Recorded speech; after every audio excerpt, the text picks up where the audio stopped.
Kau Allahku.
Satu pujian, Gloria Patria dari KPPK.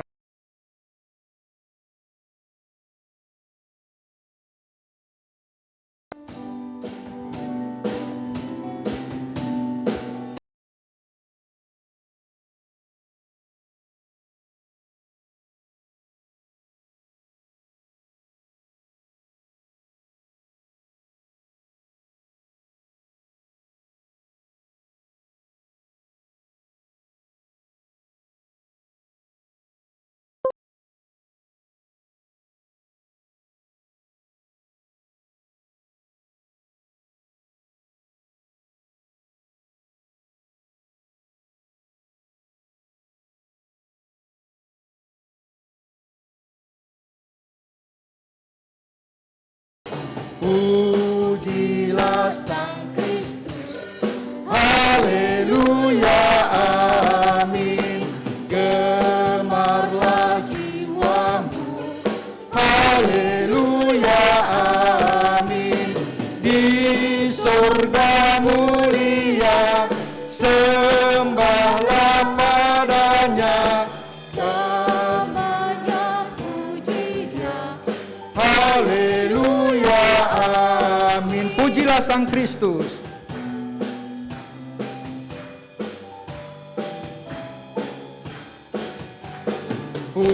Pujilah Sang Kristus, haleluya, amin. Gemarlah jiwamu, haleluya, amin.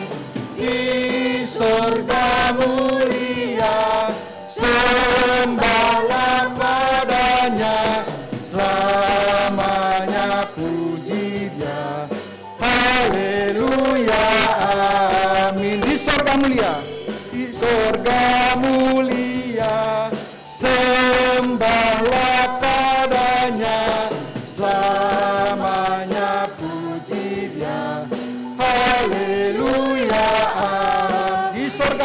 di sorga mulia, sembahlah padanya, Namanya puji Dia.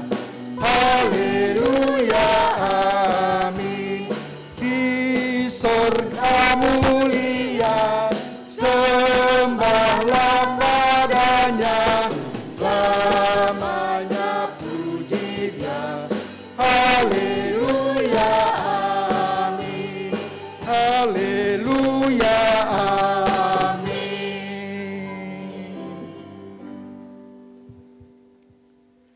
Bapak Ibu Saudara dikasihi Tuhan, dosalah yang membuat manusia terpisah dengan Allah, sehingga kehidupan manusia itu tertekan dan berbeban berat, kehilangan damai sejahtera.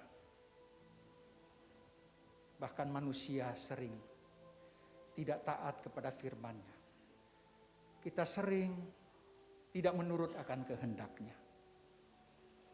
Tetapi pada pagi hari ini, biarlah kita merenungkan bagaimana hubungan kita dengan Allah dan hubungan kita dengan sesama manusia. Mungkin kita menuruti apa yang menjadi keinginan daging kita. Mungkin kita sudah melukai hati sesama kita. Tetapi pada pagi hari ini, melalui pengakuan dosa, biarlah kita renungkan, kita introspeksi diri kita. Dan kita datang kepada Tuhan. Kita menyesal kepada Tuhan dan bertobat. Karena Dia adalah Allah kita, Bapa kita yang Maha Pengampun. Mari kita angkat satu pujian di dalam KPPK 267. Yang letih datanglah padanya.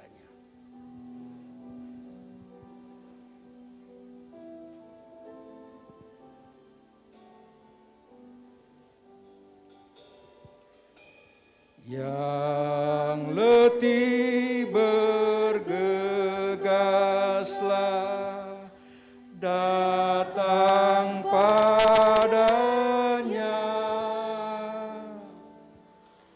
Yang menanggung beban berat, serahkan padanya. Yang resah memohonlah, kan sentosanya.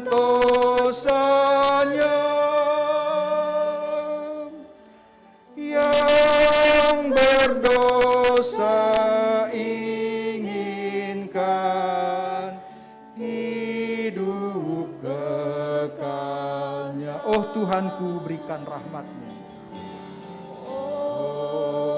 Tuhanku, berikan rahmat-Mu, dengarlah seruan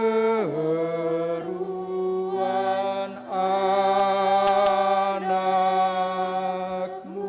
Yang kecewa hatinya, mohon padanya.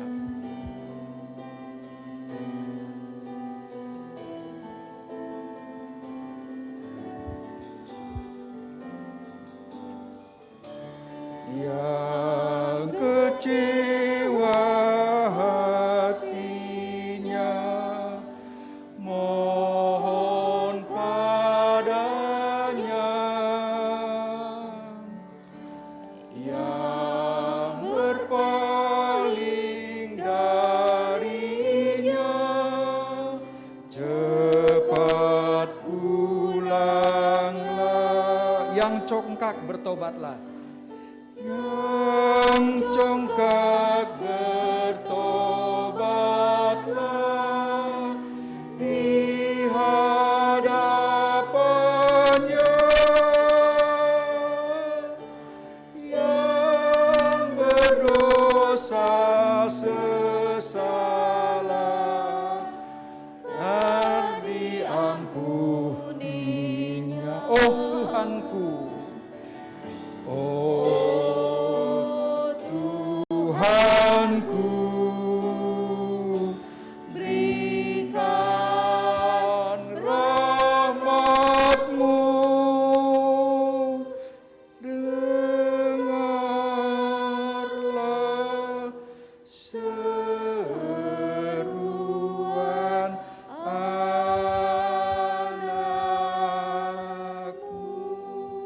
jemaat Tuhan dipersilahkan dulu.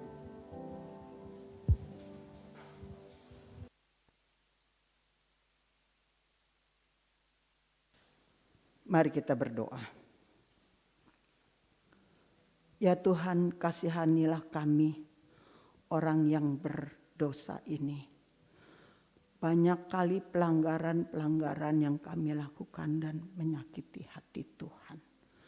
Ampuni kami Bapa. Ampuni dengan pikiran-pikiran kami yang kotor dan keji. Ampuni kami dengan kebanggaan dunia yang sering kami tinggikan. Ampuni kami dengan kecongkakan dan kesombongan kami meninggikan diri. Oh Tuhan, ampuni kami dengan hati yang penuh syirik, dengki. Ampuni kami Tuhan. Pada pagi hari ini kami sadar hanya karena anugerah Tuhan kami dapat hidup. Kami sadar hanya karena anugerah Tuhan hari ini kami dapat beribadah. Terima kasih Tuhan untuk kasih dan pengampunan-Mu. Kiranya Tuhan memberkati setiap kami untuk menikmati kehadiran Tuhan dan hati kami terangkat memuliakan Engkau. Terima kasih Bapa, terpujilah nama-Mu, dalam nama Tuhan Yesus kami berdoa. Amin. Mari saudara-saudara kita bangkit berdiri, dengarlah berita anugerah terambil dari Roma 4 ayat 7 dan 8. Berbahagialah orang yang diampuni pelanggaran-pelanggarannya dan yang ditutupi dosa-dosanya. Berbahagialah manusia yang kesalahannya tidak diperhitungkan Tuhan kepadanya. Demikian berita anugerah. Amin.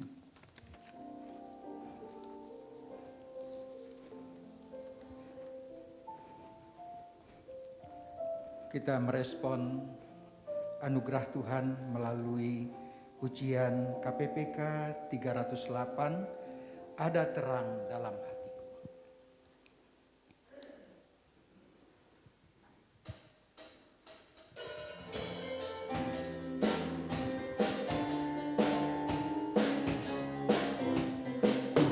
Ada terang dalam hatiku, pancarkan terang mulia. Sungguh indah tiada bandingnya, Yesuslah terangku. Terang indah, terang mulia, ada suka dalam hatiku. Sejak ku lihat wajahnya, dah terang di hatiku. Ada kidung dalam hatiku. Ada kidung dalam hatiku, Kristus Tuhanku puji. Suara hati tiada terdengar, ya tetap berkenan. Terang indah, terang mulia, ada suka dalam hatiku. Sejak ku lihat wajahnya, dah terang di hatiku. Dikatakan ketika terang Kristus itu dalam hati kita, maka dikatakan tiada indah bandingnya Bapak Ibu. Ketika kita mengalami kelahiran baru di dalam Tuhan, sukacita sorgawi itu ada dalam kehidupan kita. Oleh sebab itu kita angkat lagi pujian bait yang ketiga. Ada girang dalam hatiku, penuh puji dan kasih.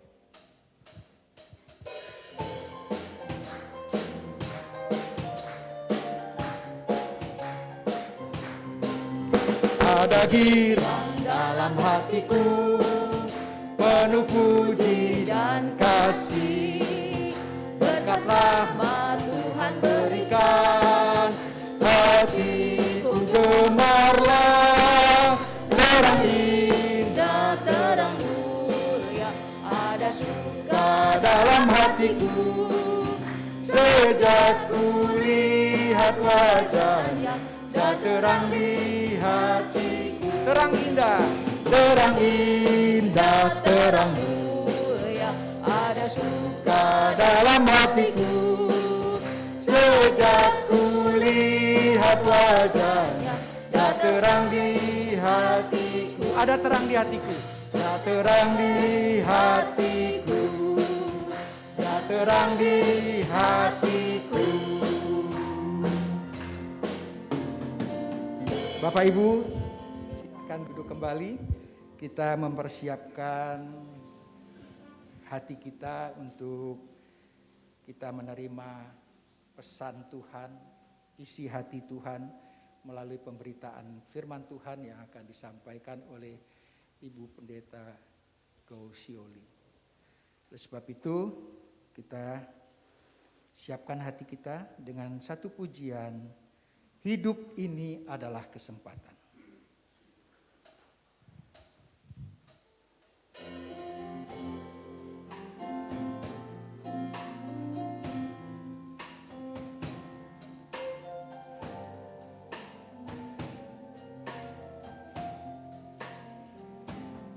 Hidup ini adalah kesempatan. Hidup ini untuk melayani Tuhan. Jangan sia-siakan waktu yang Tuhan beri. Hidup ini hanya sementara. Hidup ini adalah kesempatan. Hidup ini adalah kesempatan. Hidup ini untuk melayani Tuhan. Jangan sia-siakan waktu yang Tuhan beri. Hidup ini hanya sementara. Oh Tuhan, oh Tuhan, pakailah hidupku selagi aku masih kuat. Bila saatnya nanti ku tak berdaya lagi, hidup ini sudah jadi berkat. Oh Tuhan, pakailah hidupku selagi aku masih kuat. Bila saatnya nanti ku tak berdaya lagi, hidup ini sudah jadi berkat. Bila saatnya nanti, bila saatnya nanti ku tak berdaya lagi, hidup ini sudah jadi berkat. Bila saatnya nanti ku tak berdaya lagi, hidup ini sudah jadi berkat.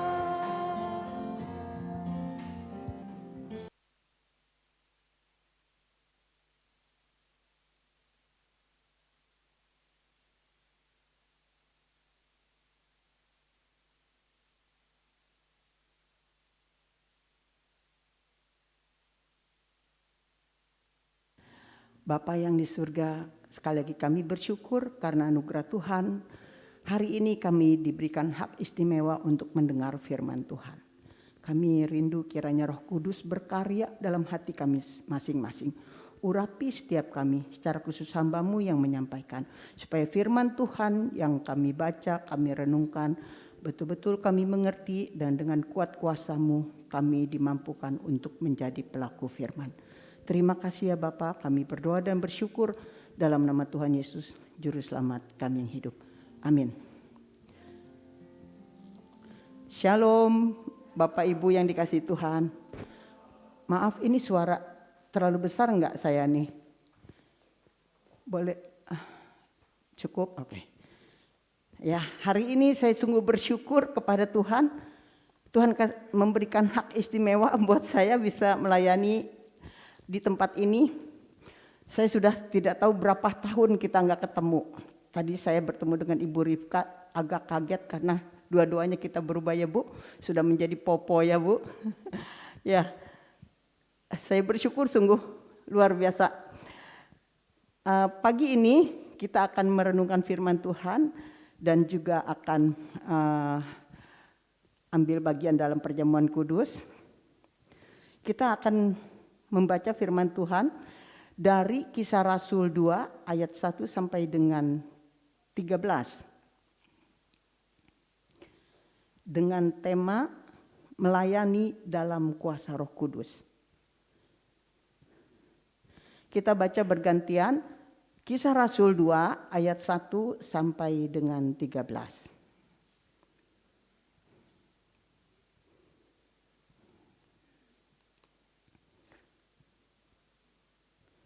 Ya, kita baca bergantian. 1, 2, 3. Ketika tiba hari Pentakosta, semua orang percaya berkumpul di satu tempat.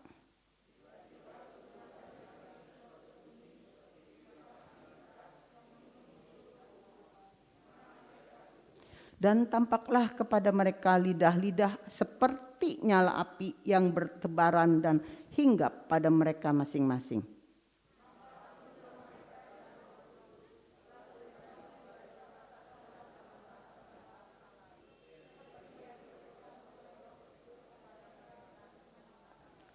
Waktu itu di Yerusalem diam orang-orang Yahudi yang saleh dari segala bangsa di bawah kolong langit.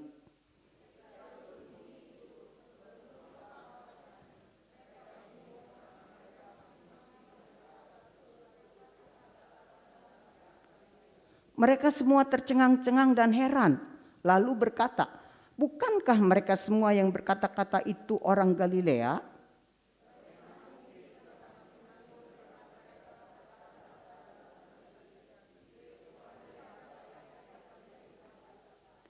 Kita orang Partia, Media, Elam, penduduk Mesopotamia, Yudea dan Kapadokia, Pontus dan Asia.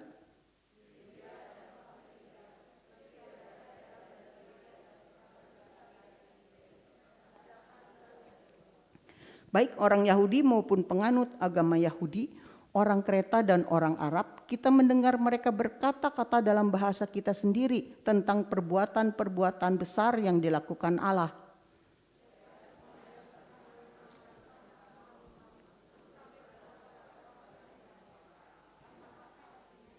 Tetapi orang lain menyindir, mereka sedang mabuk oleh anggur manis. Demikian firman Tuhan. Bapak Ibu sekalian, saya pernah mendengar satu cerita anak. Ada seekor kera, dia sedang berkumpul dengan teman-temannya sesama kera, bercerita bahwa dia sekarang punya sahabat yang sangat dekat. Dan sejak dia mendapatkan sahabat ini, dia semakin hari semakin merasa bahwa dia ini orang kuat, binatang kuat, hewan kuat. Kenapa? Dia katakan, saya hampir jadi raja hutan. Kenapa? Kata teman-temannya, karena dimanapun saya lewat, binatang-binatang lain yang melihat saya pasti mereka akan tunduk bahkan berlutut ketakutan, katanya. Kalau begitu kami mau lihat, kamu berjalan di mana, lewat di mana? Oke, besok sore saya akan lewat di jalan biasa kami lewati di hutan gitu ya, saudara. Esok harinya semua monyet-monyet itu, kera-kera itu hadir. Dan banyak juga binatang-binatang lain yang ikut hadir. Kemudian tidak lama, kera itu datang berjalan dengan gagah.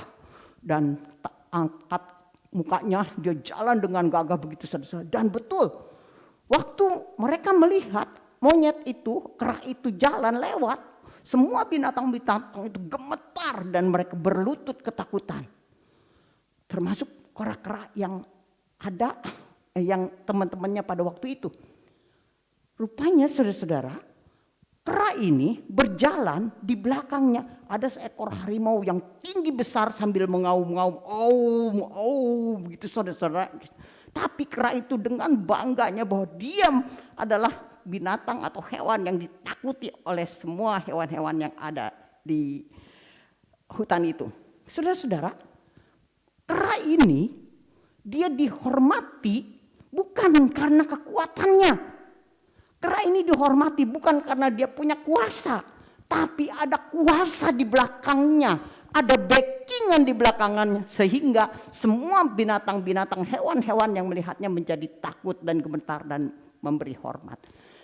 Bapak Ibu, saudara-saudara yang kasih Tuhan, melayani dalam pimpinan Roh Kudus itu mirip-mirip kita ini bukan kera, tapi seperti kera itu dia nggak punya kuasa apa-apa, tapi ada backingan di belakang. Demikian juga kita, orang-orang yang melayani dalam pimpinan Roh Kudus itu ada kuasa yang membacking kita, sehingga apapun yang kita lakukan kita bisa menjadi berkat.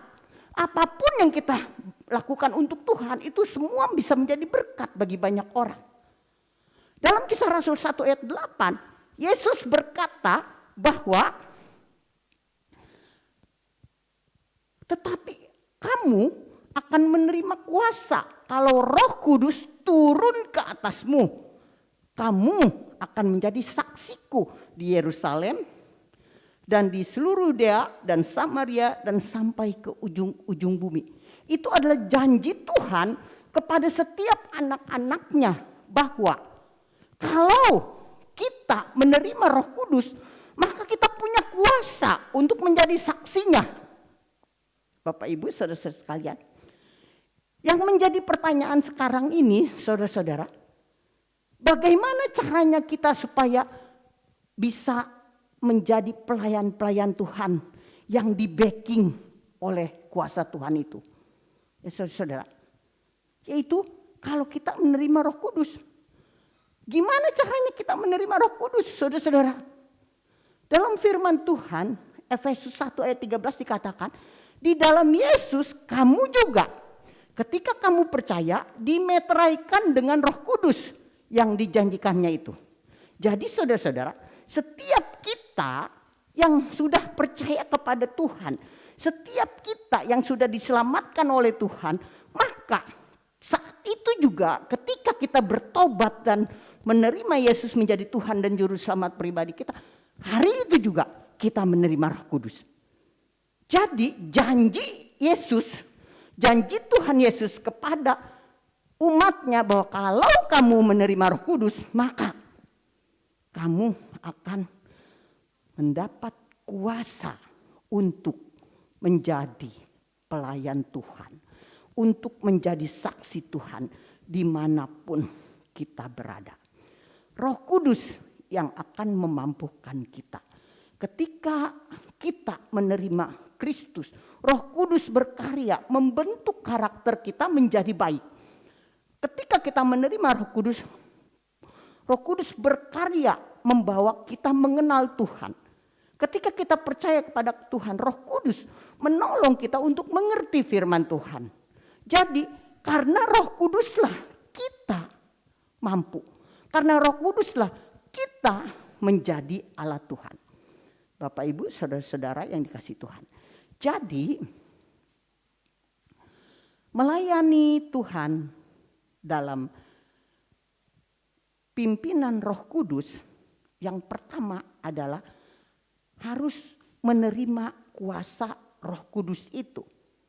Saudara, dalam pasal 2 ayat 1 sampai 13 ini kita melihat bahwa mereka adalah orang-orang percaya yang merupakan murid-murid Tuhan Yesus.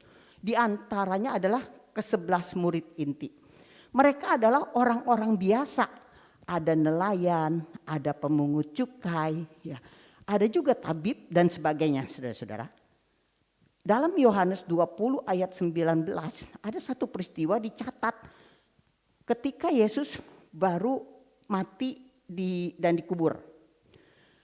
Mereka berkumpul di loteng Yerusalem itu dengan pintu-pintu yang terkunci karena mereka takut kepada orang-orang Yahudi.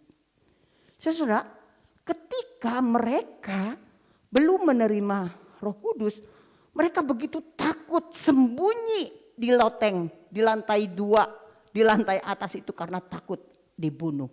Tapi saudara, ketika hari Pentakosta itu datang, terdengar dari langit bunyi guruh seperti angin yang bertiup dengan keras katanya. Dan kemudian ada lidah-lidah yang seperti lidah api seperti nyala api katanya hinggap di antara mereka semua masing-masing. Dan setelah Roh Kudus itu hinggap, mereka menerima Roh Kudus, maka terjadilah perubahan yang sangat besar.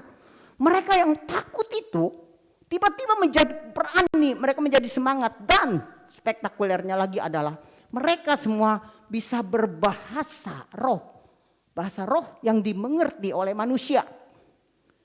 Di sana banyak orang berkumpul, bukan hanya orang-orang dari Galilea, bukan hanya orang-orang Yahudi. Di situ ada orang-orang Mesopotamia, Persia dan Asia, semua itu. Ketika mereka datang dan berbicara, semua murid-murid dan orang-orang percaya itu bisa berbahasa. Bahasa mereka yang diajak bicara, saudara-saudara. Kalau saya orang Tangerang, tiba-tiba ketemu orang Sunda, saya bisa berbahasa Sunda, kira-kira begitu, saudara-saudara. Kalau saya ketemu dengan orang Amerika, tiba-tiba saya bisa berbahasa Inggris, begitu kira-kira, saudara-saudara. Jadi orang-orang di luar Yahudi itu, di luar Galilea kaget. Kumaha carana? Kok bisa mereka tiba-tiba pinter banget bisa berbahasa asing begitu, saudara-saudara. Itulah karya Roh Kudus. Dan yang kedua, mereka dari takut itu menjadi berani. Contohnya itu Petrus, saudara-saudara. Dicatat setelah itu khotbah Petrus di ayat 14 sampai selanjutnya itu, saudara-saudara.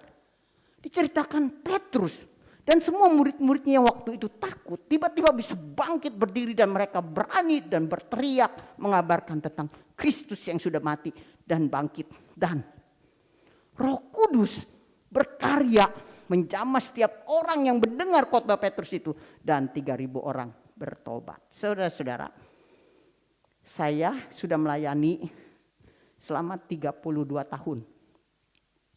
Tapi kalau saya hitung-hitung, kayaknya enggak mungkin saya dapat 1.000 orang yang bertobat karena saya khotbah. Itu 32 tahun. Tapi Petrus khotbah 1 kali dan hampir 3.000 orang bertobat. Saudara-saudara yang dikasihi Tuhan.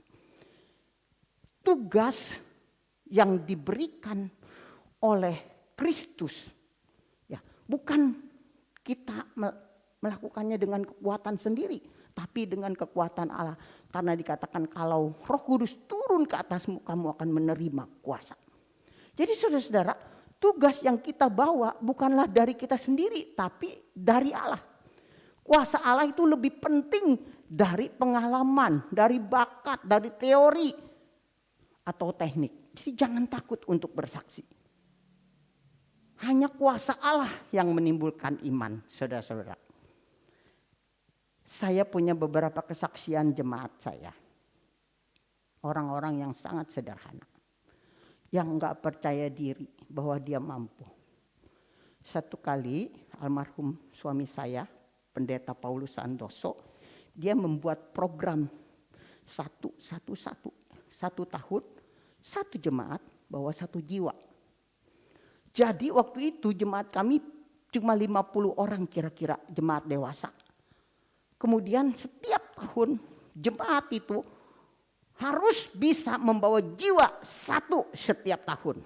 Saudara-saudara, luar biasa jemaat itu kemudian menjadi berkembang luar biasa. Contoh beberapa jemaat yang betul-betul melakukan perintah Tuhan itu melalui hambanya. Ada satu kali jemaat kami kalau pergi ke gereja itu naik ke angkot. Sering ketemu dengan satu ibu, dia beragama bukan Kristen. Kemudian ditanya-tanya tiap kali ketemu pulang dari pasar, dan pada sekali waktu jemaat kami bilang, yuk ikut ke gereja aja, di sana pasti akan menikmati damai sejahtera, katanya. Ibu ini nggak pernah mau karena saya bukan Kristen. Tapi satu kali baru pulang dari pasar ketemulah sama ibu ini pas hari Minggu. Pakai celana pendek, pakai kaos oblong tapi kaos rumah begitu. Jadi bayangkan lusuh dan celana pendek pakai sandal jepit. Pada waktu itu di GKI Mesias itu pas tempatnya berhenti angkot-angkot karena ujungnya ke pasar begitu. Sampai di depan pintu itu turunlah si ibu ini, jemaat kami, tapi tiba-tiba Dia tarik itu ibu yang biasa dia ajak ke gereja. Kemudian dia tarik, dia bawa ke gereja. Suruh duduk di sampingnya. Dia bingung, gak tahu mau buat apa. Tapi hari itu dia bertemu Tuhan secara pribadi, saudara-saudara. Jadi Roh Kudus berkarya. Mungkin dia gak bisa cerita tentang Tuhan begitu sempurna.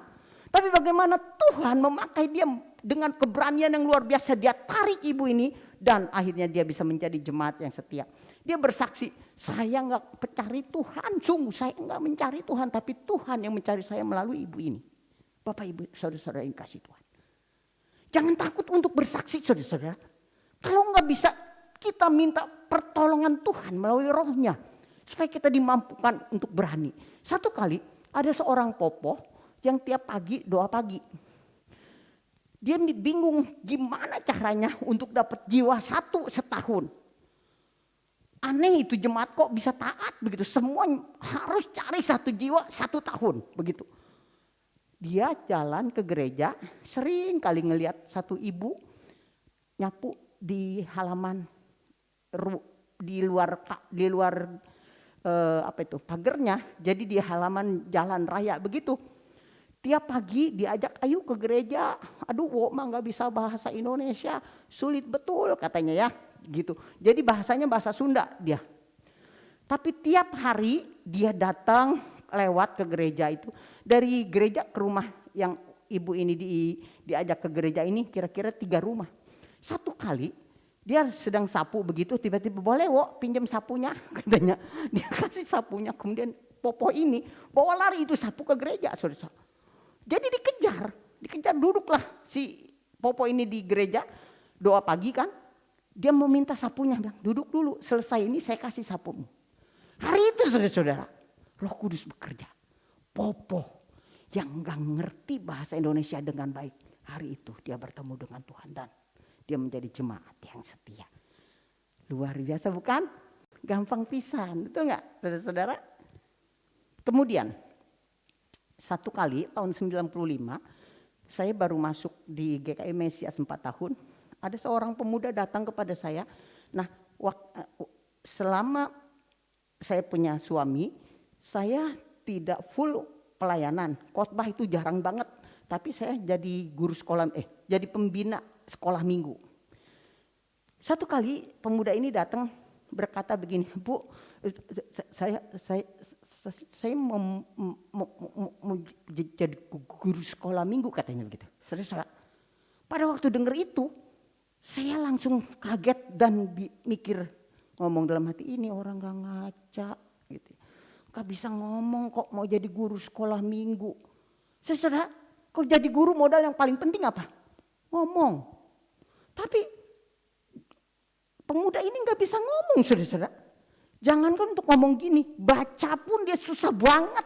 Begitu saudara-saudara. Mau baca itu saudara-saudara, dia kamu akan begitu kira-kira saudara. Itu baca loh saudara. Jadi bayangkan, dalam hati ini orang benar-benar enggak ngaca, enggak tahu diri begitu ya saudara. Tapi karena saya hamba Tuhan bukan Tuhan, saya enggak berani nolak itu. Orang mau pelayanan kok masa ditolak. Jadi akhirnya saya bilang oke. Kalau gitu kamu ikut ini penataran guru sekolah minggu. Biasanya kami setiap guru yang mau mengajar yang baru itu mereka akan dididik untuk mengetahui bagaimana metode mengajar sekolah minggu, bagaimana menangani anak-anak. Mereka harus tahu karakter anak seperti apa, umur berapa, seperti apa begitu kira-kira, saudara. Nah setelah penataran itu 3 bulan, biasa kami itu selama penataran itu, selama pendidikan itu, dia cuma diam, disuruh baca pun susah banget. Jadi nggak pernah diacuin aja, dianggap nggak ada gitu loh. Pada waktu udah selesai pendidikan itu, semua guru-guru waktu itu masih 26 guru. Semua guru setiap kali mau menerima guru baru, mereka yang jadi juri, diterima atau tidak. Saya punya kewajiban untuk mendidik dan guru-guru yang punya kewajiban untuk menilai dan memberi poin diterima atau tidak. Saudara, waktu itu tiga orang guru yang ikut pendidikan itu. Selesai 2, kemudian yang satu ini Saya sebut namanya karena saya sudah minta izin. Namanya Awan Jaya. Sekarang jadi majelis di gereja kami. Awan Jaya. Waktu dia mau cerita, dia mulai berdiri dan berkata, adik-adik, adik-adik, saudara-saudara, dia mundar-mandir kiri kanan cuma bilang adik-adik, saudara-saudara. Mungkin 10 menit kita diam, lama-lama aduh karunya pisannya. Saya bilang udah Wan, cukup Wan. Saya udah tahu kamu udah bisa cerita, sudah cukup, udah. Nah itu kan ada kertas yang untuk menilai. Saya yakin betul, pasti si Awan Jaya ini gak akan diterima. Nah itu setiap kali selesai guru-guru yang 2 itu sudah dilihat lulus gitu ya. Baik begitu lulus gitu ya. Nah saya yakin betul Awan Jaya ini pasti nilainya tidak begitu ya. Tapi waktu dilihat 26 itu 1 lulus, 2 lulus, 3 lulus, sampai 26 itu lulus saudara. Saya bingung, mereka nilai apa begitu ya. Tapi karena sudah lulus, apa boleh buat ini, Lause Awan Jaya ini saya terima. Cuma bingung mikir, dia di kelas mana ini kalau begini, gak bisa ngomong. Kemudian saya bawalah dia, saya taruh dia di kelas batita. Kelas 3 tahun ke bawah, ada yang baru umur seminggu itu bayi. Nah pada masa itu tahun 95-96 itu ibu-ibu muda bawa bayinya saudara-saudara tanpa babysitter. Ibu muda itu serahkan aja ke lausenya ada 6 di situ. Ke lausenya ada yang bawa rodanya, ada juga yang cuma bawa kasurnya, ada yang cuma bawa tas sama pampers, kasih aja begitu. Jadi guru-guru itu jadi guru dan juga jadi babysitter, saudara-saudara. Jadi penjaga bayi-bayi kira-kira. Nah Awan Jaya masuklah ke situ. Setelah beberapa bulan, saya tanya kebenaran anak saya juga waktu itu baru umur 1,5 tahun yang pertama. Yang kedua, 1,5 tahun yang kedua.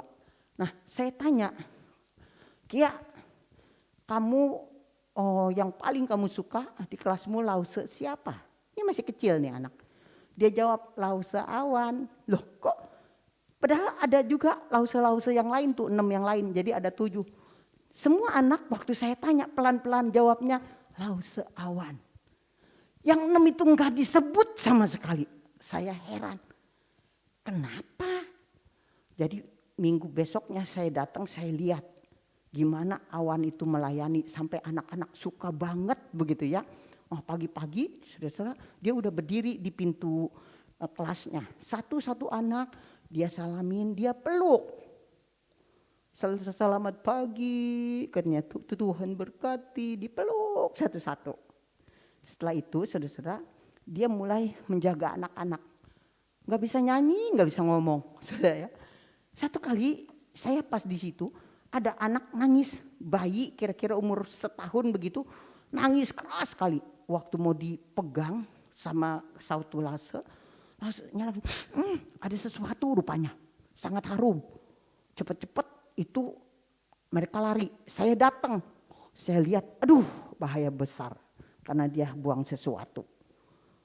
Nggak tahu mau apa, padahal ini saya udah jadi mama waktu itu. Saya angkat tuh anak tapi bingung, saya taruh lagi, nangisnya bukan main.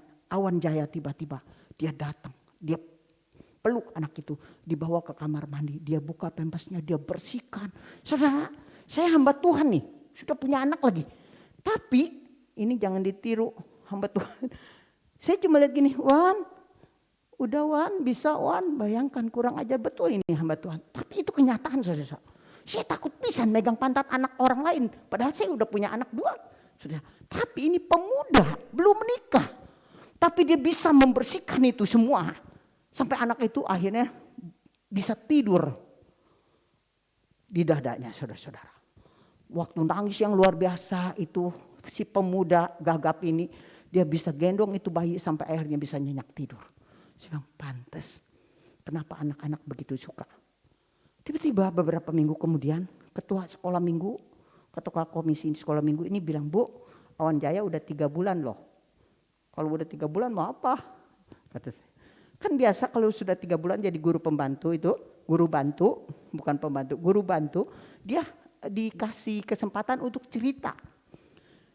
Waktu ketua sekolah minggu itu bilang, ya kasih cerita dong. Saya bilang, kamu nih nggak mikir apa, dia kan nggak bisa ngomong. Terus dia jawab, ibu nggak adil katanya sambil pergi. Saya rasa ditampar saudara-saudara. Saya hamba Tuhan, dia jemaat, ketua sekolah minggu. Dia lebih punya hati. Dia lebih mengerti pelayanan itu. Saya malu, saya rasa ditampar. Jadi saya panggil Awan Jaya. Saya bilang, Wan, minggu depan kamu siap cerita? Saya yakin Bang, jangan Bu. Begitu. Tapi tidak loh. Dia jawab, siap begitu. Aduh, dalam hati ini benar-benar orang gak tahu diri. Begitu ya. Saudara berani gak orang gak bisa ngomong kok? Dia bilang siap. Akhirnya Kamis persekutuan itu kita ada persiapan. Waktu persiapan cuma cerita, kemudian tujuannya apa, penerapannya apa. Gak bisa ngomong. Hari Minggu saya bilang sama lause-lause yang 6 itu, saya akan sembunyi di balik pintu. Kamu jangan kasih tahu Awan. Kalau dia gak bisa nanti saya yang cerita. Setelah selesai puji-pujian, kita mau dengar cerita ya anak-anak, berdoa amin. Tiba-tiba dari belakang lause Awan merangkak. Mbe. Dia lari keluar sambil merangkak. Terus kemudian saudara-saudara dia cerita selama 8 menit lebih. Dia gak gagap saudara. Kita terperangah. Anak-anak terperangah bengong. Karena hari itu kita melihat betul-betul spektakulernya kuasa Roh Kudus itu. Dimampukan orang yang gagap sekalipun bisa cerita. Itu nyata di gereja kami. Beberapa tahun kemudian dia setelah menikah, saya sadar, loh Awan Jaya ini ada sesuatu yang baru nih, yang kita nggak sadar bahwa dia ada sesuatu. Saya tanya istrinya, Mi, kamu lihat nggak suamimu ada perubahan apa? Dia bilang nggak tahu. Kita panggil, Wan sini Wan. Kemudian tolong baca Wan. Dia baca, kamu akan menerima kuasa kalau Roh Kudus turun ke atasmu begitu. Itu si istri bilang, oh iya. Si Koko udah nggak gagap lagi, padahal nggak tahu kapan itu saudara sembuhnya. Bayangkan, lihat, ketika kita menyatakan, ya Tuhan, aku mau dipakai Tuhan, aku mau melayani Tuhan. Dia nggak pernah minta untuk sembuh karena dia nggak tahu bahwa itu penyakit saudara. Tapi dia bisa bicara sampai sekarang sudah ada. Dia menjadi majelis, bagian sound system, bagian listrik dan sebagainya saudara. Luar biasa. Sampai hari ini dia bisa tetap dia menjadi guru sekolah minggu. Bayangkan sudah berapa tahun? 24 tahun. 28 tahun dia jadi guru sekolah minggu. Saudara-saudara yang dikasih Tuhan. Jangan takut untuk bersaksi. Banyak orang berkata, aduh Bu, saya mah gak bisa ngomong, malu. Kalau untuk cerita teh malu, saya mah gitu ya. Saudara-saudara, jangan takut untuk ngomong, cerita aja saudara-saudara. Satu kali saudara, saya diajak makan oleh calon besan di Nagrek itu ada satu rumah makan. Bukan restoran besar tapi rumah makan. Masuklah ke situ, saya mikir aduh ini calon besan kok ngajak makan di rumah makan kecil ini, dalam hati sombong ya. Bukan, tapi heran begitu. Kemudian kita udah pesen-pesen, dia bilang Bu ini boleh nyambel sendiri, ngulek sendiri. Saya nggak pernah ngulek tuh, ngulek cengek sama terasi gitu ya. Setelah itu kita makan, nggak taunya itu masakan enak pisan. Babatnya enak, ayam gorengnya enak gitu ya. Anak saya juga makan limpa dan sebagainya, dan sambelnya itu bikin sendiri. Nasi boleh ambil sendiri. Pokoknya nambah berapa kali pun tetap dihitungnya satu, cuma Rp7.500 satu piring. Setelah makan, besoknya ketemu dengan jemaat, saya mulai cerita. Aduh kemarin saya teh diajak makan sama calon besan di warung nasi itu di Nagrek. Saya ceritain enaknya, apanya, bebasnya bisa. Ambil rengginang gak usah bayar, ambil pisang gak usah bayar, sayur-bayurnya itu makanan lalapannya gak usah bayar, bebas sebebas-bebasnya dan semuanya enak. Apa yang terjadi saudara? Itu jemaat bawalah istri dan anaknya ke sana. Sudah bawa, dia bawa lagi mertuanya, dia bawa lagi teman-temannya, akhirnya banyak sekali yang datang ke warung itu. Saudara kenapa? Gampang bukan? Itu cuma cerita. Saya cerita tentang saya makan di warung sederhana Nagrek itu. Nah, bersaksi itu saudara cerita. Cerita bagaimana pengalaman saya dengan Tuhan. Bagaimana pengalaman saya ditolong Tuhan. Bagaimana hidup saya ada karya Tuhan yang saudara bisa lihat. Cuma itu saudara-saudara. Kalau memang kita pengetahuan Alkitabnya kurang, ada satu ibu bilang, Bu, saya udah baca Alkitab 4 kali dari Kejadian sampai Wahyu, tapi nggak inget-inget. Tenang, yang penting kamu ingat masa-masa di mana Tuhan menolong, disitulah kamu bisa cerita. Saudara-saudara, kalau kita baca Alkitab tentu kita nggak ingat, betul nggak? Saya juga nggak ingat. Udah jadi hamba Tuhan hampir 35 tahun, tapi saya nggak hafal saudara-saudara. Tapi bisa ingat tepat pada waktunya ketika Roh Kudus berkarya untuk menolong orang lain atau menolong diri sendiri. Ceritakan pengalaman kita bersama dengan Tuhan.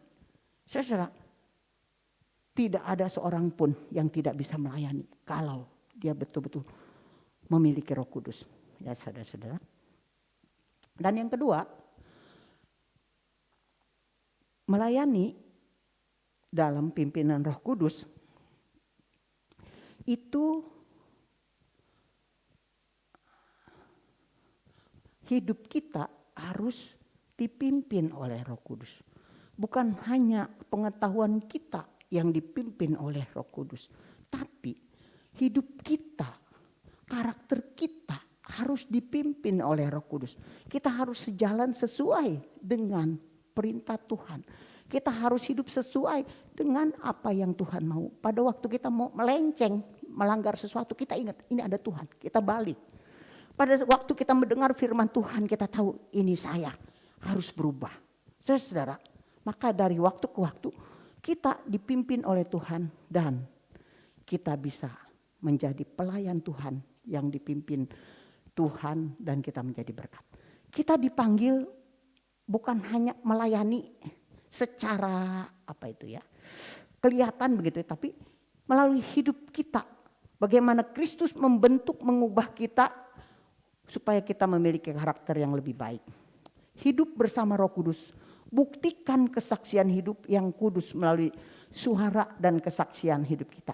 Kata dan perbuatan itu harus sama. Satu contoh saudara-saudara, tahun 93 saya mengantar almarhum suami saya cangkok ginjal di Guangzhou di Nanfang Hospital. Satu kali ada seorang ibu dari Surabaya ajak saya, yuk tolong temenin saya mau ke dokter kecantikan katanya. Kenapa? Karena saya banyak flek nih. Di situ ditulis, karena dia bisa bahasa Mandarin, saya nggak bisa. Di situ ditulis bahwa ini dokter kecantikan yang terkenal, gitu ya. Ada hasil-hasilnya dari wajahnya yang hitam menjadi putih. Waktu masuk, mereka ngobrol-ngobrol, tiba-tiba, ayo Syuli kita keluar. Saya tanya, Ci kenapa keluar? Dia jawab gini, saya cuma tanya, dokter, kalau memang dokter itu bisa membuat kulit wajah saya menjadi putih, flek hilang, kenapa dokter mukanya penuh dengan flek? Harusnya dokter dulu dong yang bersihkan itu fleknya.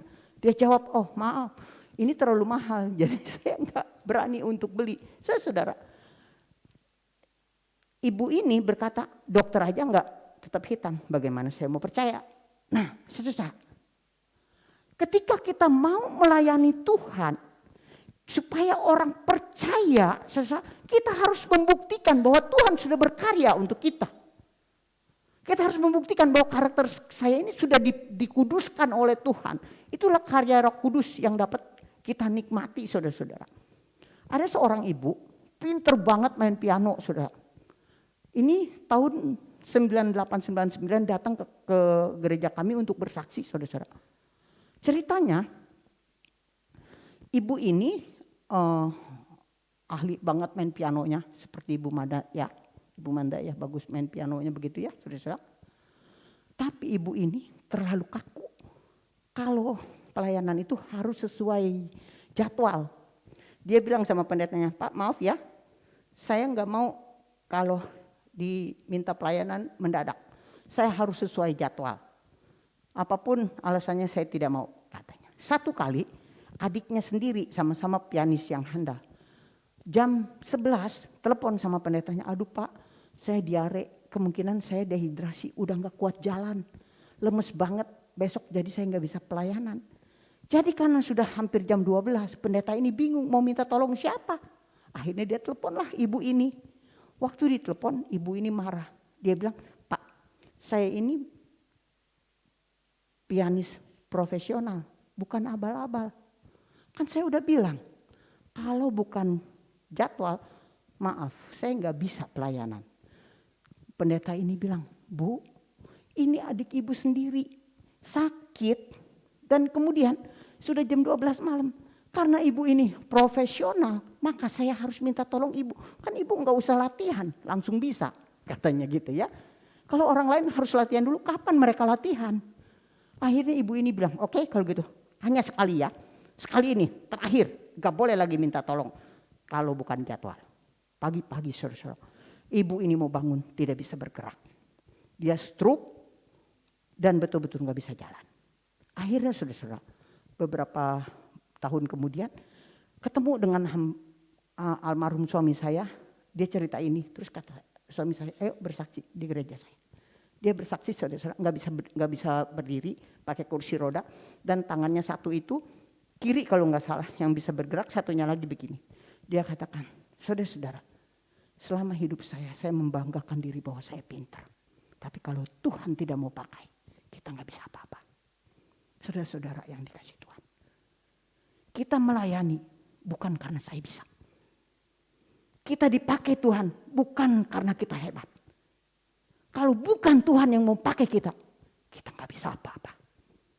Saudara-saudara yang dikasih Tuhan, kesaksian hidup itu sangat menentukan kita. Saudara-saudara, hari ini kalau kita mau dipakai Tuhan melayani, jangan pernah berkata saya mampu. Kalau nggak ada gua, nggak bisa apa-apa loh, gitu ya. Saudara-saudara, kata Pak Oga, bukan kata Pak Oga, saya lupa. Betul ya Pak Oga yang bilang, kalau bukan gua, begitu ya, saudara. Banyak nggak orang yang seperti itu, saudara? Ibu ini mengatakan, saya bisa. Tapi kalau Tuhan tidak mau pakai, saya nggak bisa apa-apa. Roh Kudus berkarya, saudara. Bukan karena kita mampu, maka kita dipakai. Tapi Roh Kudus berkarya karena kita menyerahkan diri untuk dipakai. Roh Kudus berkarya karena Tuhan mengasihi kita. Satu kali saudara,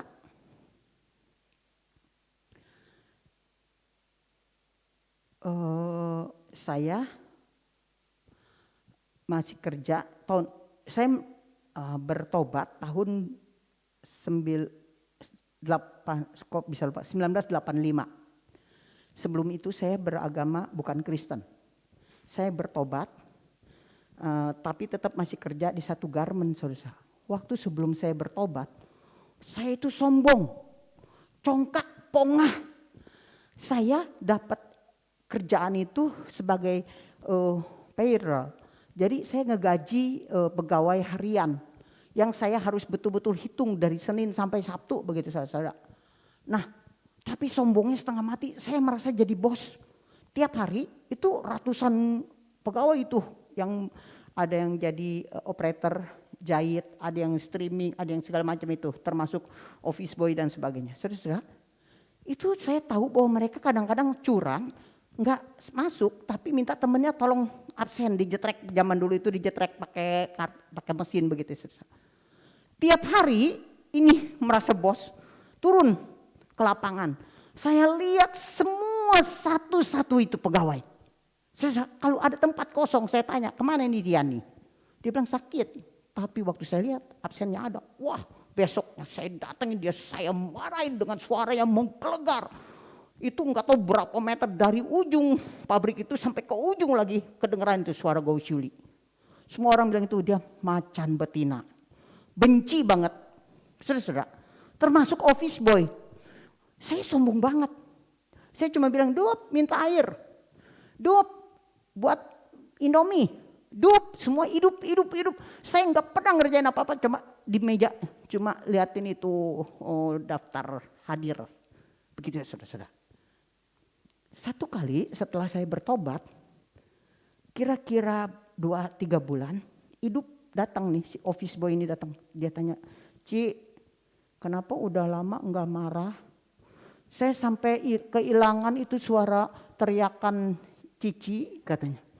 Saya kaget sendiri, oh iya ya, saya udah lama enggak marah. Saya udah enggak berteriak tapi saya enggak sadar itu. Begitu kagetnya saya waktu hidup itu ngomong, saya udah lama banget enggak dengar Cici berteriak, hanya udah enggak marah. Tahu apa yang saya lakukan? Saya juga enggak tahu mau bagaimana itu jawab. Saya bawa Alkitab di rumah, saya enggak bisa baca karena mama saya bukan orang Kristen, dia benci banget dengan orang Kristen. Saya takut kalau ketahuan saya jadi orang Kristen. Saudara, saya langsung bilang ke Dup, yang mengubah saya enggak bisa marah lagi ini. Itu apa Ci? Katanya. Ini adalah suara Tuhan. Ini saya diajar sama Tuhan. Terus dia bilang kalau gitu hidup mau dengar. Akhirnya setiap selesai itu saya cerita tentang Tuhan Yesus saudara. Dan dia bertobat. Walaupun karena dia orang Sunda, dia sampai digantung di karung, dikasih merang begitu, dibakar gitu sampai begitu saudara. Tapi sekarang dia bisa menjadi orang Kristen yang melayani Tuhan. Saudara-saudara, gampang banget kita bisa bersaksi melayani Tuhan, bukan dengan kekuatan sendiri. Ya, kalau Tuhan nggak mau, kita nggak bisa apa-apa. Tapi kalau Tuhan mau pakai kita, kita bisa. Oleh sebab itu, saudara, mari kita dekatkan diri kepada Tuhan. Pada waktu kita pelayanan nggak ada motivasi, harus dipuji. Aduh, gue udah capek-capek nih pelayanin nih, tapi gue nggak dipuji nih, marahlah, pulang aja dah, nggak mau pelayanan lagi. Gitu, saudara. Tuhan gak akan pakai lagi. Saya yakin itu saudara. Jangan sampai kita gak bisa apa-apa lagi baru kita berkata, oh Tuhan ampuni saya. Saudara-saudara, hari ini Tuhan masih mau pakai kita. Ayo kita berkata, Tuhan aku mau. Walaupun aku gak bisa apa-apa, tapi kuasa Tuhan yang akan memampukan saya. Saudara, Tuhan akan memakai kita. Apapun keadaan kita, situasi kita. Apakah kita pandai atau sedang atau banget pinternya. Tuhan mau pakai kita. Dan Tuhan akan memampukan kita. Saudara, tahun 2005 saya mengalami kesakitan yang luar biasa karena almarhum suami saya dipanggil Tuhan. Pada waktu itu saya hanya jadi mama di rumah. Pada waktu emeritasi kemarin, saya sudah emeritus, ada pertemuan percakapan gerejawi dengan sinode. Setelah ngobrol-ngobrol, ada satu anggota sinode yang bertanya kepada saya, Ibu Syuli, apa kunci keberhasilan Ibu bisa melayani di GKI Mesias, hanya satu-satunya gereja selama 30 tahun? Saya jawab, saya bersyukur kepada Tuhan karena Tuhan memberikan majelis yang begitu baik. Mereka menerima saya apa adanya. Gak menuntut apapun, mereka nerima apa adanya. Kata saya. Bukan karena kemampuan saya, tapi Tuhan yang memakai majelis itu untuk menerima saya apa adanya. Kenapa saya katakan saya gak punya apa-apa, tapi majelis yang bisa menerima saya apa adanya. Karena saya tahu saya gak bisa apa-apa. Saya gak punya kelebihan apa-apa. Gak ada kelebihan apa-apa. Dan banyak kekurangan dan kelemahan. Saudara. Jadi pada waktu almarhum suami saya dipanggil Tuhan, saya gemeter. Saya gak tahu mau buat apa. 3 anak saya itu kecil-kecil, umur 13 sampai umur 6. Ada 3 anak laki-laki. Saya gak tahu mau buat apa. Saudara. Karena selama waktu kami menikah itu kami punya komitmen. Anak umur 1 sampai 5 tahun gak boleh dipegang sama pembantu atau babysitter. Karena ada buku di situ waktu kami sekolah. Bilang, kalau bayi kamu ada dengan babysitter maka karakternya adalah karakter babysitter. Kalau anakmu dipegang sama pembantu maka karakternya akan menjadi karakter pembantu selama 5 tahun itu. Kita takut. Jadi komitmen, oke, Selama 5 tahun saya jadi pelayan Tuhan hanya guru sekolah minggu dan di komisi sekolah minggu. Itu khotbah gemetar saudara, susah banget itu saudara, karena jarang khotbah. Ketika suami saya dipanggil Tuhan, saya nggak bisa apa-apa, cuma nangis. Tiap hari saya cuma nangis, dan kalau jam 12 siang itu waktu makan bersama itu adalah waktu yang paling menyakitkan. Saya jalan keluar, saya cari orang. Siapa tahu ketemu tuh Paulus Santoso. Padahal nih secara logika saya tahu dia sudah nggak ada, dia sudah meninggal dunia. Tapi anehnya, gila tanda kutip begitu, saya cari tiap hari hampir 5 bulan setengah itu loh, saudara. Nah, pada masa-masa kesedihan itu, tiba-tiba saya dapat telepon dari seorang hamba Tuhan, seorang ibu. Dia telepon, dia berkata, "Bu, saya mau undang ibu khotbah di komisi wanita." Saya bilang, "Aduh maaf, saya nggak bisa khotbah dan sekarang pun hati saya lagi sakit." Dia jawab begini, "Bu, memang saya mau pakai ibu untuk tolong jemaat saya." Katanya, "Kenapa Bu? Saya mau minta ibu khotbah dengan tema menjanda di usia muda." Kaget, sedih, sakit. Jadi saya diem, gak bisa ngomong. Beberapa detik kemudian ibu di seberang sana berkata, "Sakit ya Bu?" Luar biasa, saya gak bisa ngomong, cuma nangis. Dia bilang, "Bu, saya mau minta kesakitan ibu ini tolong ceritakan kepada ibu-ibu muda di gereja saya." Kenapa? Itu komisi wanita muda itu usia 35 ke bawah begitu kira. Ibu ini bilang, ibu-ibu muda di gereja saya sombong. Kalau dia bertengkar dengan suaminya, saya bilang, "Udah cerai aja. Gue juga gak butuh laki-laki. Gue juga gak butuh suami. Gue juga bisa ngedidik anak sendiri. Gue juga bisa nyari uang sendiri," katanya. Saudara, sering kali begitu. Saudara, pada waktu mendengar begitu, itu ada keberanian. Saya yakin itu Roh Kudus. Tiba-tiba, padahal saya takut bener. Khotbah di gereja sendiri aja takutnya setengah mati, saudara-saudara. Tapi tiba-tiba itu langsung ada semangat yang berkobar-kobar dan ditambah dengan kemarahan mungkin di situ. Saya jawab, "Oke, saya mau ceritakan kesakitan saya kepada jemaat ibu." Maka saya khotbahlah di komisi wanita. Itu pertama kali setelah suami saya dipanggil Tuhan, khotbah di luar GKI Mesias. Saudara, apa yang terjadi? Ketika saya berkhotbah itu, saudara, saya ceritakan tentang bagaimana indahnya bersama dengan suami dan betapa sakitnya tanpa suami. Saya kehilangan harga diri, saya kehilangan sayap, saya nggak percaya diri, saya nggak tahu mau buat apa tuh dengan anak-anak. Saya hampir gila. Saya katakan, saudara, ada seorang ibu yang bersaksi dia usianya umur 65. Seusia kita ya Ci ya, begini.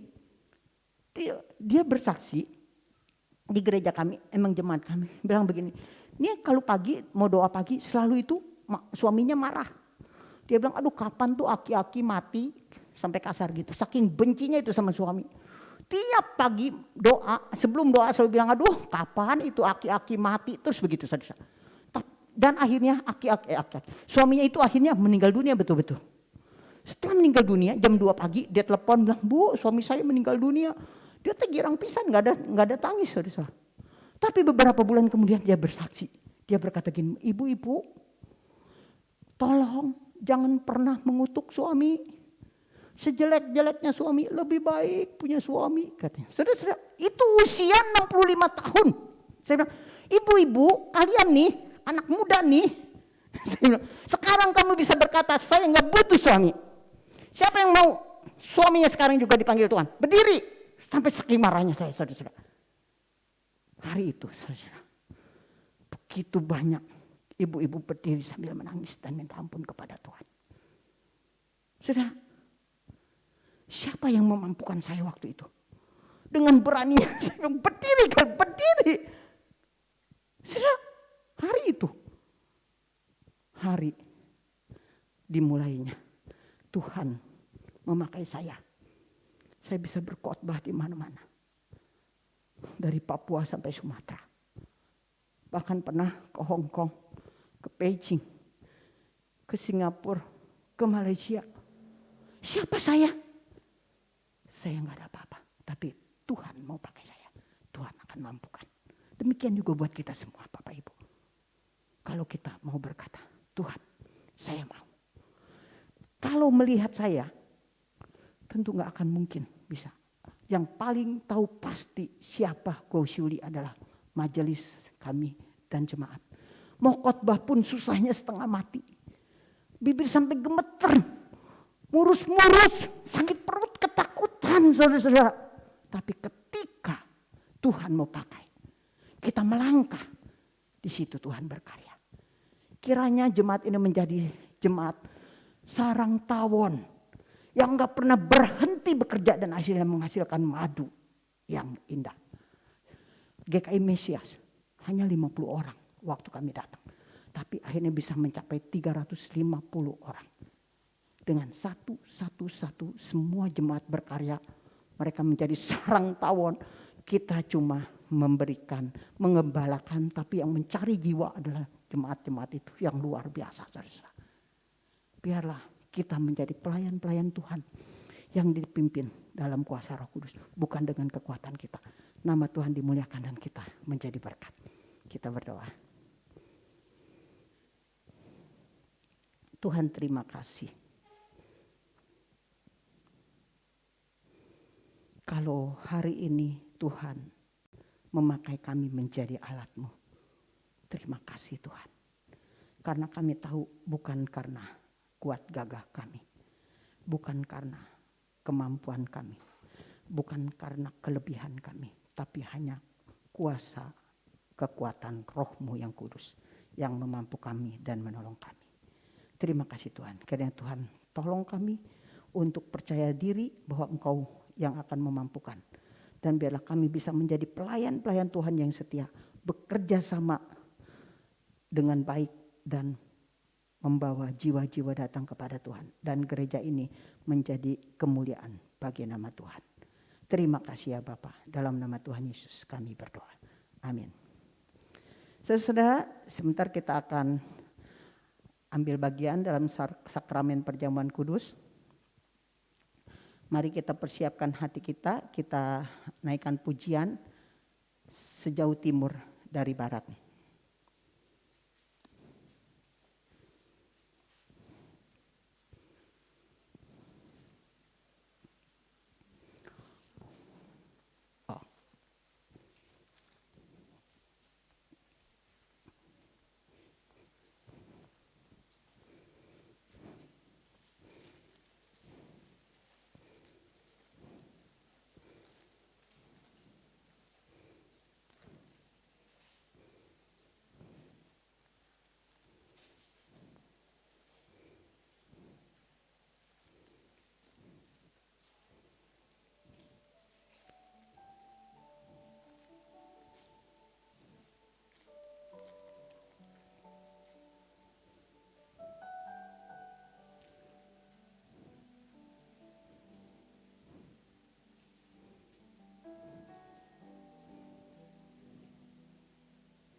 Nyanyi.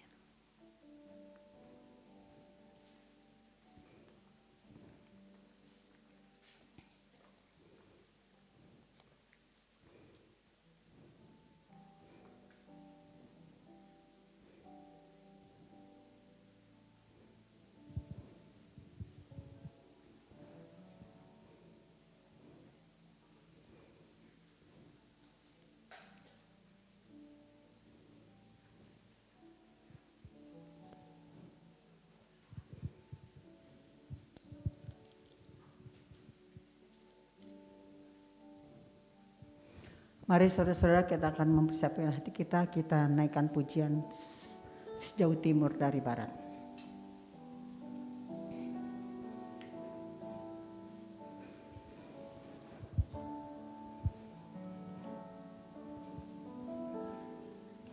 Sejauh timur dari barat, Engkau membuang dosaku. Tiada kau ingat lagi pelanggaranku.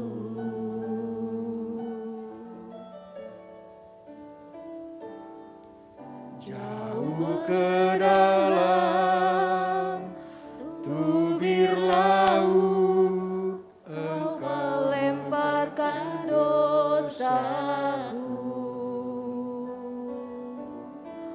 Tiada kau perhitungkan kesalahanku.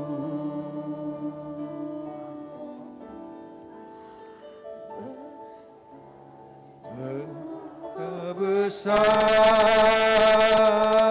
kasih pengampunanmu Tuhan.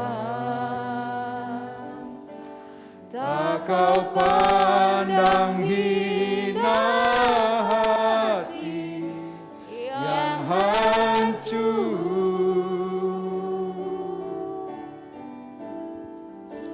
Ku berterima kasih kepadamu ya Tuhan. Pengampunan yang kau beri, pulihkanku.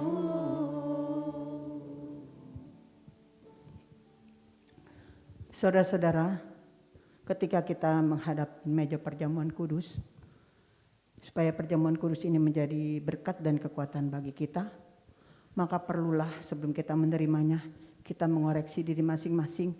Apakah masih ada dosa, masih ada pelanggaran yang belum kita selesaikan kepada Tuhan dan kepada sesama. Mari kita berdoa, minta pengampunan, dan kita bersyukur atas pengampunannya, supaya kita layak untuk menerima roti dan anggur perjamuan ini. Kita berdoa.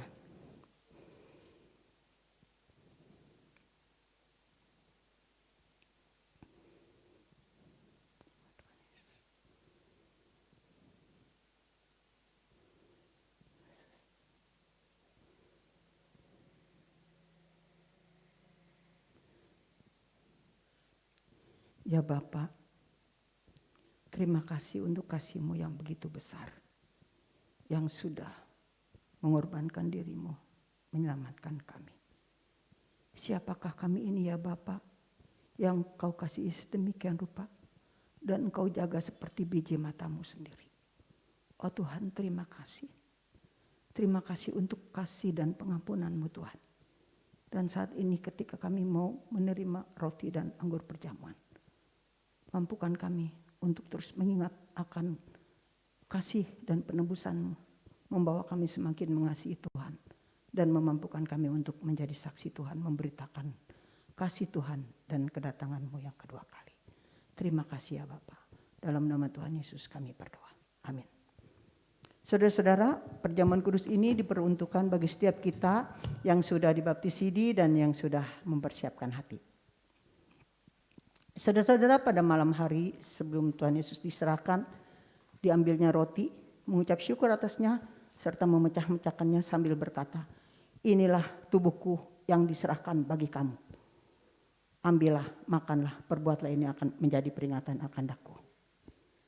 Dan setelah makan, dia mengambil cawan, mengucap syukur atasnya, serta berkata, cawan ini adalah perjanjian baru yang telah dimeteraikan oleh darahku.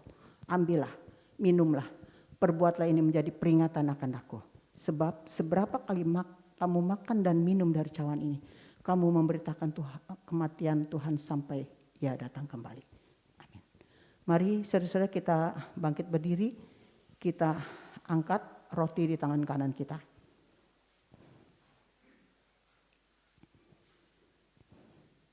Saudara-saudara, roti ini melambangkan tubuh Kristus yang diserahkan untuk menebus kita dari dosa. Terimalah dengan hati yang bersyukur kepada Tuhan. Makanlah.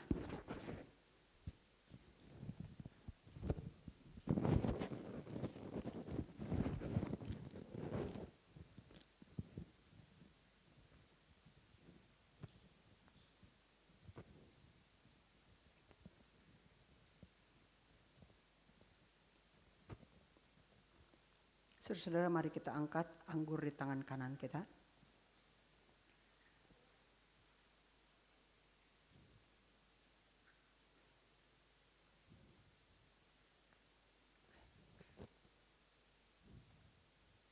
Saudara-saudara, anggur ini melambangkan darah Kristus yang tercurah untuk menebus kita dari dosa. Terimalah dengan hati yang bersyukur kepada Tuhan. Minumlah.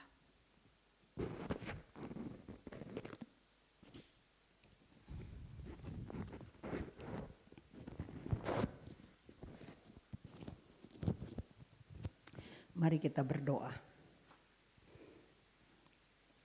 Tuhan, terima kasih karena kasih-Mu yang begitu besar, sehingga Engkau mengaruniakan anak-Mu yang tunggal untuk lahir ke dunia, menjadi manusia, dan mati disalibkan untuk menebus kami dari dosa, dan bangkit pada hari yang ketiga untuk membawa kepada kemenangan bagi kami. Terima kasih Tuhan. Terima kasih untuk kasih-Mu yang begitu besar. Biarlah roti dan anggur perjamuan ini yang melambangkan kasih dan penebusan-Mu terus mengingatkan kami akan Engkau Tuhan. Dan mampukan kami Bapa untuk terus menjadi saksi Tuhan dimanapun kami berada. Dan membawa banyak jiwa datang kepada Tuhan. Terima kasih ya Bapa. Kami berdoa dan bersyukur dalam nama Tuhan Yesus, Juru Selamat kami yang hidup. Amin. Silakan duduk saudara-saudara. Dan silakan saudara-saudara sampah ini dibawa pulang atau ditaruh di depan sana. Dibawa masing-masing dan ditaruh di tempat sampah di depan sana. Oh sorry. Saudara, untuk mengakhiri perjamuan kudus kita pada pagi hari ini, saya akan membacakan firman Tuhan dari Yudas 1 ayat 20 dan 21. Firman Tuhan berkata demikian, saudara-saudaraku yang terkasih, bangunlah dirimu sendiri di atas dasar imanmu yang paling suci dan berdoalah dalam Roh Kudus. Peliharalah dirimu demikian dalam kasih Allah sambil menantikan rahmat Tuhan kita Yesus Kristus untuk hidup yang kekal. Amin. Perjamuan kudus selesai.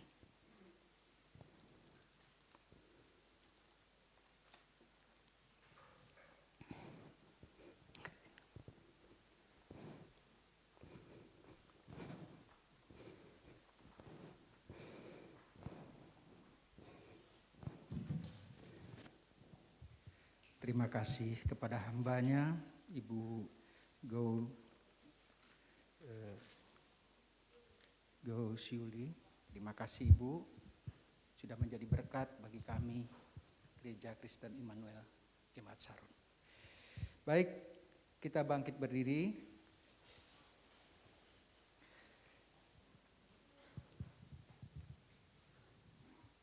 Marilah kita bersama-sama dengan gereja di segala abad dan tempat mengikrarkan pengakuan iman rasuli demikian. Aku percaya kepada Allah, Bapa yang Maha Kuasa, Khalik langit dan bumi, dan kepada Yesus Kristus, anaknya yang tunggal Tuhan kita, yang dikandung dari Roh Kudus, lahir dari anak darah Maria, yang menderita sengsara di bawah pemerintahan Pontius Pilatus, disalibkan, mati dan dikuburkan, turun ke dalam kerajaan maut. Pada hari yang ketiga, bangkit pula dari antara orang mati, naik ke sorga, duduk di sebelah kanan Allah, Bapa yang Maha Kuasa. Dan dari sana ia akan datang untuk menghakimi orang yang hidup dan yang mati. Aku percaya kepada Roh Kudus, gereja yang kudus dan am, persekutuan orang kudus, pengampunan dosa, kebangkitan tubuh, dan hidup yang kekal. Amin. Saya persilahkan sidang jemaat Tuhan untuk duduk kembali. Kita akan memberikan persembahan. Persembahan nanti akan disampaikan seperti biasa bagi kita yang hadir melalui kotak persembahan yang ada di depan pintu. Dan bagi Bapak Ibu yang mengikuti ibadah live streaming bisa memberikan persembahan melalui transfer atau melalui scan QRIS yang tertera di layar LCD. Sebagai ayat persembahan pada hari ini terambil dari 1 Tawarikh pasal 16 ayat 29. Mari kita baca bersama-sama 1 Tawarikh 16 ayat 29. Demikian bunyi firman Tuhan. Berilah kepada Tuhan kemuliaan namanya. Bawalah persembahan dan masuklah menghadap Dia. Sujudlah menyembah kepada Tuhan dengan berhiaskan kekudusan. Kita akan masuk ke dalam doa syafaat. Ya Allah Bapa kami yang berada dalam kerajaan sorga. Segala puji syukur terima kasih kami panjat kehadirat Bapa atas anugerah kasih karunia Tuhan, penyertaan Tuhan dalam hidup kami, sehingga kami dapat mengikuti ibadah pada pagi hari ini Tuhan. Ini bukan oleh karena kuat dan gagah kami Tuhan, tetapi hanya semata-mata karena Tuhan mengasihi kehidupan kami, setiap kami Tuhan. Dan kami sudah mendengarkan sebagian daripada firman-Mu Tuhan. Firman-Mu begitu indah yang kami dengar Tuhan. Kiranya Tuhan firman-Mu termatrai di dalam setiap hati kami.